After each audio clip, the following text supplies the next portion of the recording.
So today I'm going to give a talk about the economics of AI. And in particular, before doing that, I want to highlight a few works I think are quite important that have come out recently that certainly inspired my own thinking on this topic and I think are worth reading. So those are listed here. They cover both a range of things about the current empirical state of knowledge on this topic, as well as a number of sort of conceptual pieces about where things are headed, which is the spirit of this talk as well.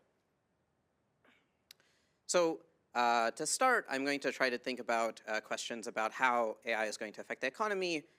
Specifically, I'm going to talk about frontier AI, as has been sort of in line with many of the conversations today here. And so there are many other things on the table that are going to be out of scope for this talk on the technological front. Similarly, there are many things in scope on the economics front that are also not going to be what I cover, but are nonetheless quite important.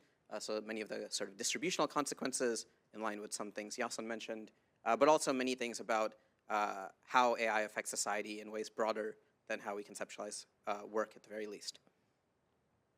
So to begin, I want to start with something informal that has been the subject of conversation for the last few years, and where we have seen some interesting things develop in the last year in particular, which is this sort of general question of how impactful do we think AI is going to be in sort of broad strokes. So a cute way of studying that is this sort of Richter scale that Nate Silver gives us, where you bin technologies into how important they are on the sort of exponentially increasing scale of time. He gives us some examples. So, for example, credit cards are nominally the technology of the decade, and so forth. I think this is an interesting way of thinking about things. I don't necessarily think it's terribly rigorous, but I think it's helpful at the high level for conceptualizing things.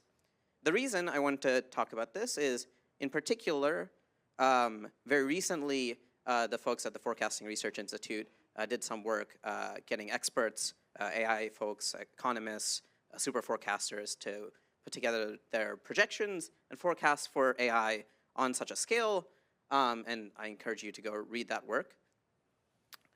But I'm going to use this scale in particular in first talking about a number of forecasts of specific people.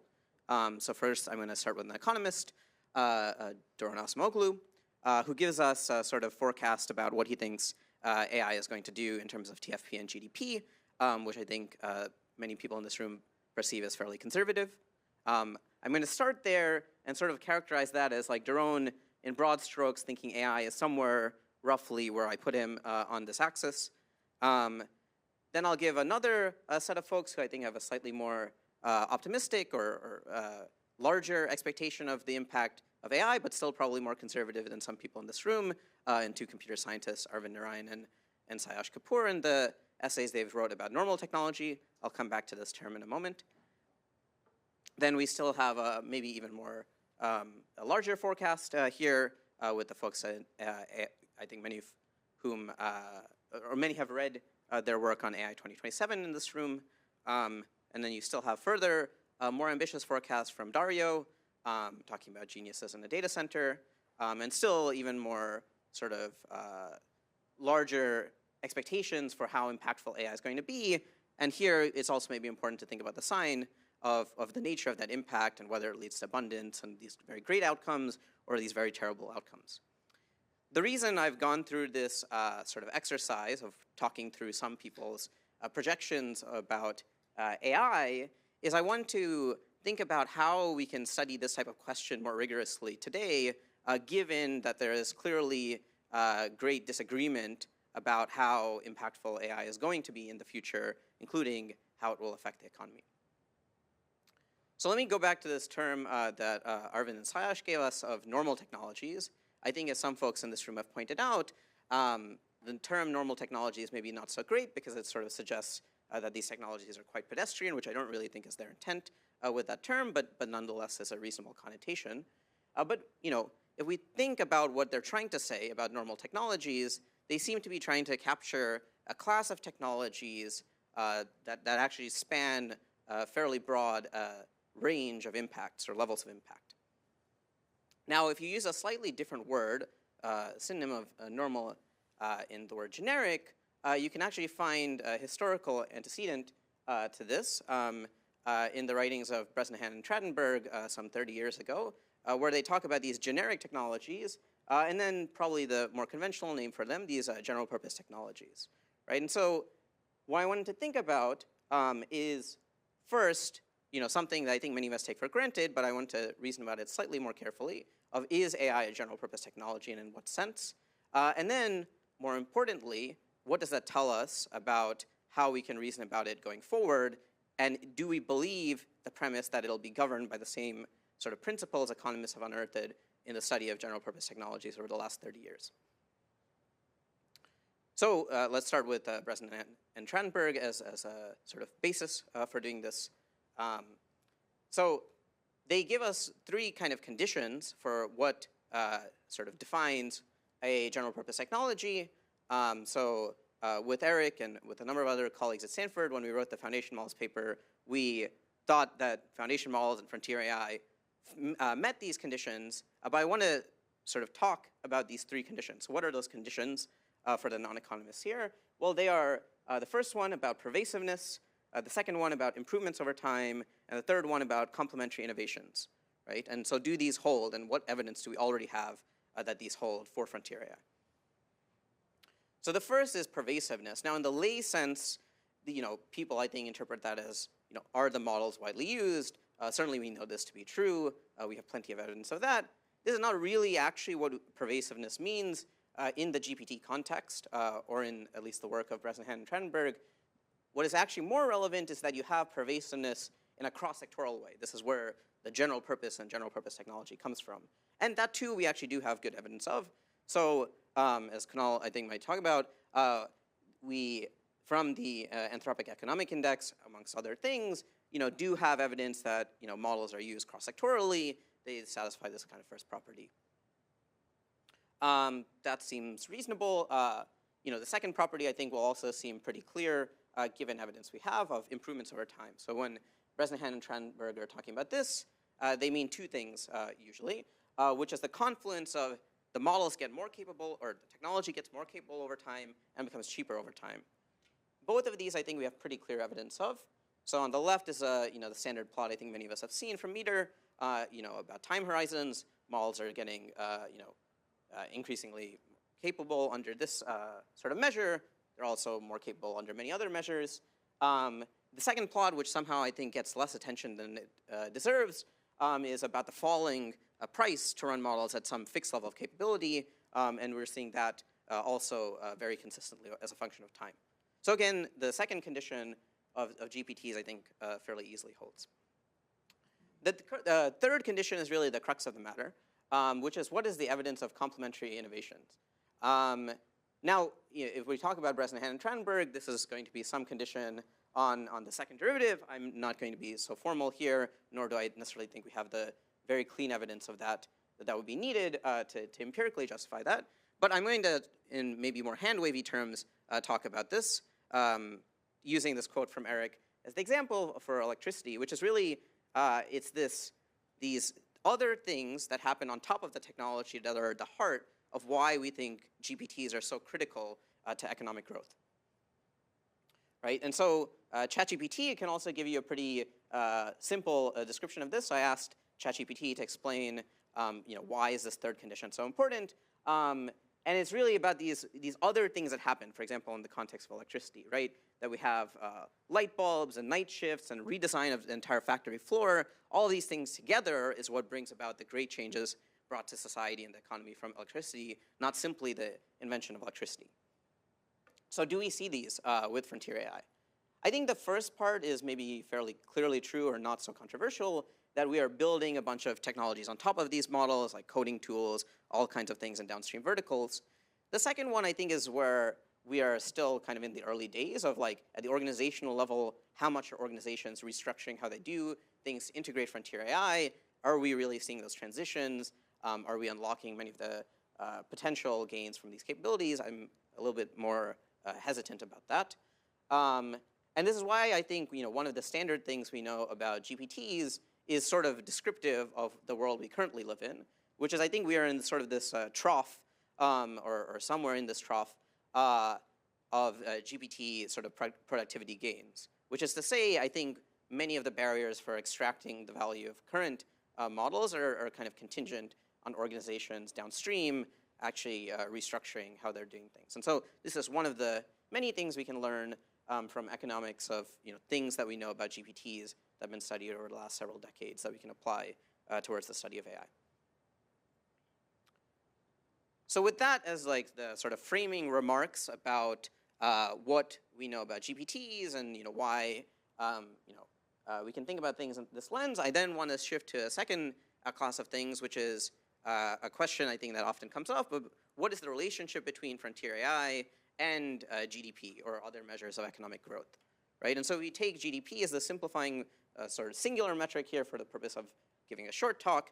I'm going to try to say some things about what we can say about the trajectory of GDP in relation to frontier AI, right? And so, in the long run, what we've seen is GDP has gone up dramatically over human history. As many folks here might know, what is more interesting perhaps to discuss is that in the slightly less long run, so in the last 150 years, this growth has been reasonably predictable, roughly at a 2% clip. And this leads us to wonder, what will happen next, and will AI really change this kind of trajectory? Will it contribute to the maintaining of this trajectory? What will happen, right? And so what can we say to this kind of question? Right, so before that, I want to acknowledge sort of the point that GDP may not be the way to see AI's economic impacts, or more broadly, its societal impacts, because GDP may have been pretty ineffective for discerning many of the impacts of many of the digital technologies of the last 3 decades, right? And so you have the famous quote here of Bob Solow about how we haven't really seen the impacts of the computer age in the productivity statistics, right? And just to make that tangent kind of clear for folks, right? Why might that be true? Well, we all acknowledge viscerally that the internet is very important and these technologies are very important, including for economic function, and we could write down any number of ways in which that is true. But it might be the case that we don't see that in the GDP, in part because these technologies are largely free, and so the sort of transactions that GDP is accounting for may not discern the impacts of these technologies, right? It's not to say that they're not economically consequential or relevant for the study of growth, but GDP in particular as the metric might mask some aspects of that. So I'll just complete the thought here and say that I'm of the belief that I think we will need other macro economic quantities to study the specific impacts of AI more acutely. Whether that's something like GDP-B, which colleagues at Stanford and elsewhere have been working on, is sort of an open question. GDP-B in particular is an alternative which sort of tries to measure the consumer surplus. So how much excess value do consumers gain over the cost of the technologies they use, or in particular AI. Based on a survey conducted earlier this year, you get this pretty large estimate of the consumer surplus. So 40% of people in the US use Gen AI tools on a daily or weekly basis. Their willingness to pay, or the amount of money they would have to be paid to give up those technologies on average is $98 per month. If you just multiply some numbers, you get this $100 billion estimate, right? So the point here is just that GDP may not be the best lens to see where the impacts of AI are on growth. So I just want to acknowledge that and say that I think there is good work to be done on figuring out what are better ways of studying the impacts of AI on growth. But I'll return back to the main trajectory of this talk, which is going to, again, be about GDP. And really the question that is motivating me to give this talk, and more generally some of the work I've been doing in the last year, is what can we do today to answer these kind of questions about where the economy is going in a principled way, right? And so I'll talk about that for GDP, and then I'll talk about some things beyond GDP as well. So one way I've thought about trying to make progress on this question is to answer a slightly weaker question, which is, given there is uncertainty about exactly which ways AI will impact the economy, if we sort of profile AI into some categories. Contingent on that, what should we expect GDP to do, right? So this is a sort of easier question in some ways, but still a reasonably complicated one. And so I'll give you a first pass analysis of some of the different options here, right? So first, like, what are different ways in which AI could affect the economy, right? So I'm going to basically talk about 3 categories. Maybe I'll talk about a 4th one in the Q&A if there's time. So, one category is that somehow AI, in spite of its sort of general purpose nature, ultimately mainly leads to productivity growth in a singular sector, single, say, final goods sector, doesn't really do anything in most of the other sectors. What happens under that regime? Second one is, if you just reason about AI as some kind of substitute for labor, so you basically now with AI have additional source of labor beyond all of the human laborers, what happens? And then the third is, if AI's main function is not necessarily the production of labor cross-sectorally, but specifically the production of ideas, what happens under this kind of thing? So these are very high, lossy abstractions of what AI is doing. But if one subscribes to a specific belief about AI is doing one of these 3 things as its predominant way of affecting an economy, let's try to see what we can say about what happens to GDP. So the first one, I think, is probably the easiest to analyze. There might be reasons this analysis is wrong, but I'll give you a sort of first pass, which is, in this setting, you have AI making one specific sector much more productive. You might think that this leads to GDP going up quite a bit if that sector is important. I think there are reasons to be skeptical of that economically from basic first principles, which is that even if one sector is much, much, much more productive than it currently is, the actual effects on GDP are probably going to be much more muted than that alone would suggest. Why is that? Well, prices are almost certainly going to fall in the sector. Maybe consumption will grow because there's latent demand for whatever the sector is. And we can look at history to give us such examples. So around the turn of the introduction of the light bulb and other illumination technologies, productivity in the illumination sector ballooned by many orders of magnitude. Obviously, we all experience that in this very room with the lighting, which is far superior to what we've had several decades ago. In spite of that, what happens if you look at the share the illumination sector contributes to the GDP is fallen, not risen. And so why is that? Well, one aspect of that is we have this nice term from economics, Baumol's cost disease, where the observation is, well, there are some other sectors in the economy that are not becoming more productive under this set of assumptions. Those sectors need to match the wages of the sector that is rapidly becoming more productive. And so what you might find is like that sector, say the software sector, some particular sector is great, super productive. You have great goods in that sector, but all the other sectors are becoming more expensive. And the contribution to GDP share ultimately is mainly dominated by these other things and not this individual sector that has become much more productive. So great. So this is, I think, a reasonable first cut analysis of a situation that maybe people in this room are pretty pessimistic about, but I think it's maybe the easiest setting to analyze. Then there's a second setting, which I think is worth disambiguating from the third setting, because initially when I was thinking about this, they seem sort of similar, but there are actually maybe some reasons to think they're actually somewhat different in the long run at the very least. So what happens if you think about AI as, we just suddenly added a bunch of laborers? Like there's some rate at which you can compare humans to AIs in terms of their labor or their productivity in particular tasks or particular parts of the labor market. And so the effect is like with AI, you have a bunch of new laborers to add on to the billions of people already in the world. Well, under this, I think the specifics start mattering of exactly how, in a way that really didn't matter in the first sort of scenario. So I think a few things could happen. One is you just sort of get like a vertical increase in the GDP curve. The other is maybe you change the actual rate of the exponential. And differentiating between those two maybe depends on some specific things. One thing that seems at least reasonably clear is in either case, you sort of need capital to grow to keep up with gains in sort of this artificial contribution of labor.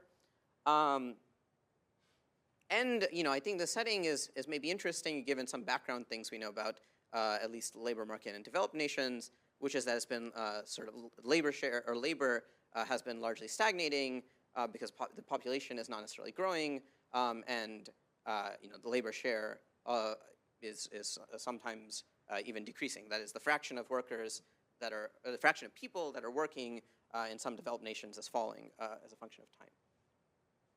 So if you want to study this setting more carefully, I think I mean, there are many things it depends upon, but two things that I think we can actually empirically start measuring are exactly which tasks are being exposed, or are we actually seeing AI being used towards, and at what rate can you exchange it for human laborers in that particular task or occupation.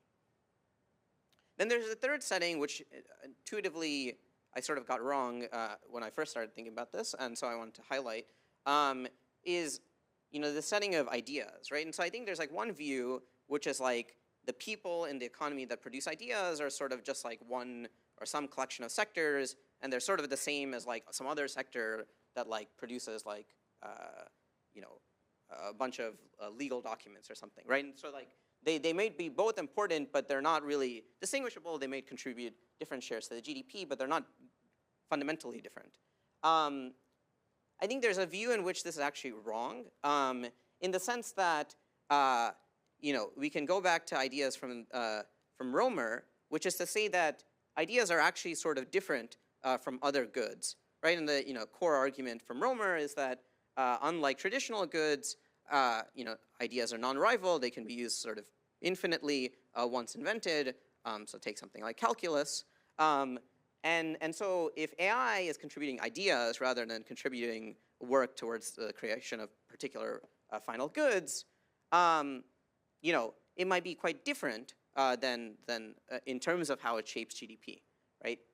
And so a corollary of that is like, if we're interested in the shape of the GDP function over time, it might be quite different to study like how AI is affecting R&D and science rather than how AI is affecting a bunch of other sectors. One other observation here is that in this kind of analysis, it's mainly important how AI is affecting sort of the discovery of all ideas, not specifically AI's impact on its own AI R&D, right? So this is really about R&D writ large, not just like AI R&D. And so that's important. I'd highlight some recent work from Ben Jones, which gives a specific theoretical model of like how to study this a little bit more formally, where the nice thing of his theoretical model is most of the quantities, I think, are things where we can actually start measuring them today. So the last thing I wanted to say is a very quick note about two active projects with all of these great folks on the screen that we're working on to try to empirically resolve some of the things I raised in this talk, and then I'll open up for questions.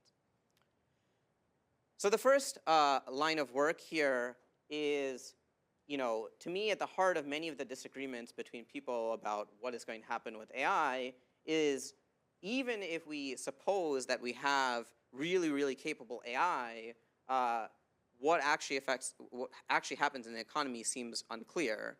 And it seems like it can be separated in that some people think, as Yasin mentioned, you get very, very immediate economic consequences, whereas other people think that diffusion matters and you get very, very, you get much more gradual economic consequences.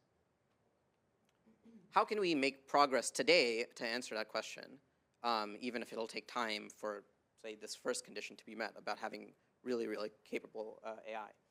Well, basically what we're doing is as follows, which is trying to build sort of two time series, if you like. One that is sort of tracking capabilities on, say, a per occupation basis or per task basis, and then a second that is in parallel tracking in the economy, how are those tasks or occupations changing, and then from that trying to estimate some notion of the lag between capability growth in the context of, say, a specific occupation and corresponding occupational change, say, in terms of hiring or some other measure at the occupational level within the economy.